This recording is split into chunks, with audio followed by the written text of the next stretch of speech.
तो पिछले वीडियो में मैंने बताया था कि तेजाबू इफेक्ट किस वजह से होता है। आज मैं बताने वाला हूँ कि तेजाबू इफेक्ट कुछ उम्र के बाद खत्म क्यों हो जाता है। जी हाँ दोस्तों, नमस्कार। विज्ञान से परे की सोच में आपका स्वागत है। तो आखिरकार जो पिछले वीडियोस में मैंने बताया था कि बहुत सारे जन्म होते हैं, इसी प्रकार से तो नहीं कह सकते, पर लेकिन ये जो तेजाबू इफेक्ट होता है ना,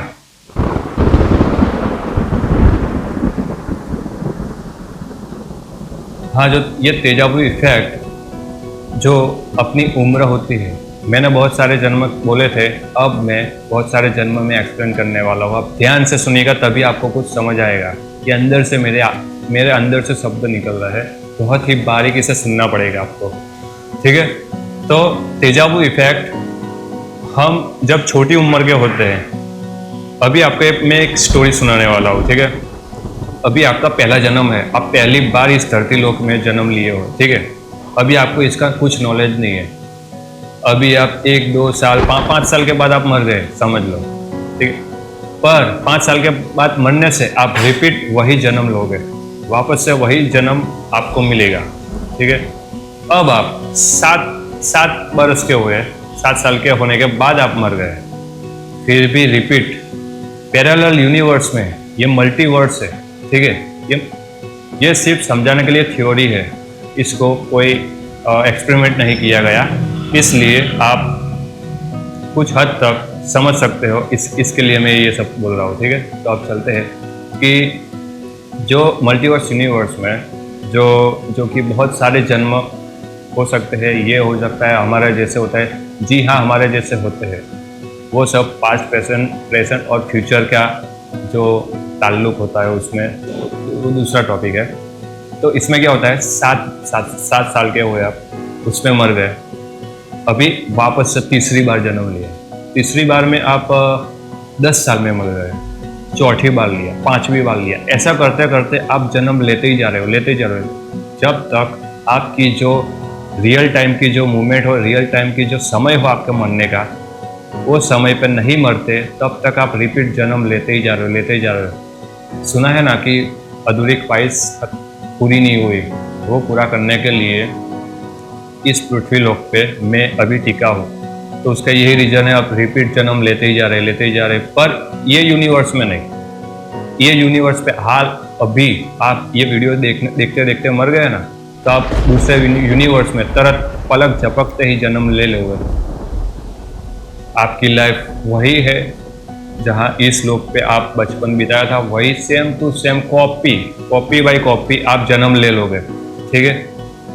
तो ऐसा करते करते आपकी कोई भी ख्वाहिश हो, आप अगर पूरी नहीं कर सकते, पूरी अमुक देखा जाता है कि वो सुसाइड कर लेते हैं, आत्महत्या कर लेते हैं, तो वो दूसरी बार जन्म रिपीट होता है। जैसा कि होता है, फॉर एग्जाम्पल कोई गेम में लेवल होता है, वो पार करते करते हम वो मर जाते हैं, तो लेवल वहीं से शुरू होता है, दूसरी बार, तीसरी बार, ऐसा करते करते जब तक वो लेवल कंप्लीट नहीं हो जाता, ठीक है। जब तक वो कंप्लीट नहीं हो जाता है, तब तक आप जन्म लेते ही जा रहे हो। ऐसा करते जब आपका कंप्लीट हो जाएगा, आपका जो भी अचीवमेंट हो, आप जो करना चाहते हो, आपकी जो ख्वाहिश हो, वो पूरी हो जाएगी, तब आप मोक्ष प्राप्त कर लेते हो। मोक्ष की प्राप्ति ऐसे ही नहीं मिलती, समाधि की प्राप्ति ऐसे ही नहीं मिलती, सालों के तप करते हैं तब मिलती है। तो उसका यही रीज़न है, उसके टाइम से आप अपनी मर्जी से मर सकते हो और जिस भी यूनि में जाना चाहते हो जन्म लेने के लिए, वहाँ जा सकते हो, ठीक है। ये समझ गए। अब आप समझ ही गए होंगे कि तेजाबू इफेक्ट कुछ उम्र के बाद ख़त्म हो जाता है, तो उसका यही रीज़न है।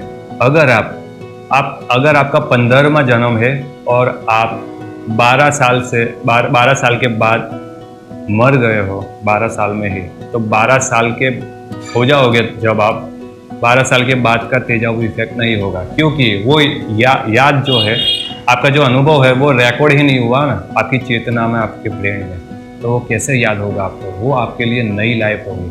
वहीं से जब आपको तेजाबू इफेक्ट होता है, तब आप रियलाइज करोगे कि मेरा ये बहुत सारे जन्म ले चुका हूँ और ये मैं बहुत बार किया हूँ।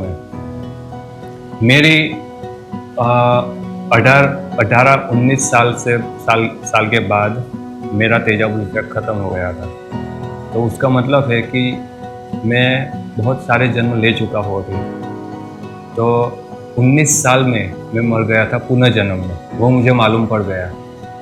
तो आप भी अपने हिसाब से मालूम कर सकते हो कि पुनर्जन्म में आप कौन से साल में मरे थे।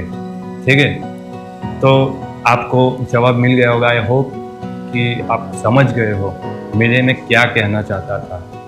ठीक है, तो वीडियो इंटरेस्टिंग लगी हो तो लाइक करना और इस चैनल को सब्सक्राइब करके इसमें इंटरेस्टेड लोगों को एक करें। Thank you.